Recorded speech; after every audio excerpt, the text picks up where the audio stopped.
बहुत समय पहले की बात है। एक शक्तिशाली राक्षस था जिसका नाम गजमुखासुर था। वह भगवान शिव का परम भक्त था और कठोर तपस्या कर देवताओं को प्रसन्न किया। तपस्या से प्रसन्न होकर उसे अपार शक्ति का वरदान मिल गया। लेकिन समय बीतने के साथ वह अहंकारी हो गया और अपनी शक्ति का दुरुपयोग करने लगा। गजमुखासुर ने देवताओं को हराना शुरू कर दिया और स्वर्ग पर अधिकार जमाना चाहा। वह ऋषियों और साधुओं की तपस्या भंग करता, निर्दोष प्राणियों को सताता और हर जगह भय का वातावरण बना देता।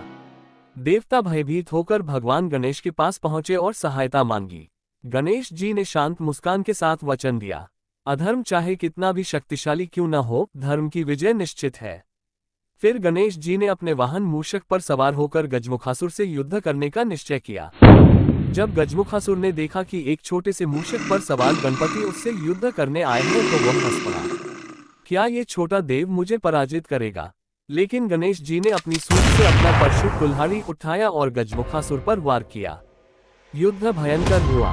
गजमुखासुर अपने गदा और शक्ति से आकाश हिलाने लगा। गणेश जी ने अपनी सूझबूझ और शक्ति से हर वार को निष्फल कर दिया। मूषक वाहन बिजली की तरह दौड़कर गजमुखासुर को भ्रमित करता रहा। अंततः गणेश जी ने अपनी सूंड से गजमुखासुर को पकड़ लिया और जमीन पर पटक दिया।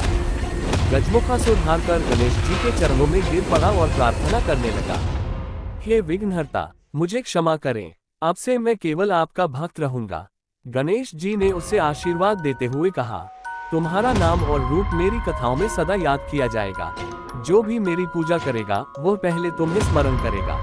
इसी कारण से कहा जाता है कि गणेश पूजन के समय गजमुखासुर मूषक का स्मरण अनिवार्य है, क्योंकि वही गणेश जी का वाहन बनकर सदैव उनके साथ रहते हैं। ये कहानी हमें ये शिक्षा देती है कि अहंकार चाहे कितना भी बड़ा क्यों न हो, अंत में विनम्रता और धर्म के सामने झुकना ही पड़ता है।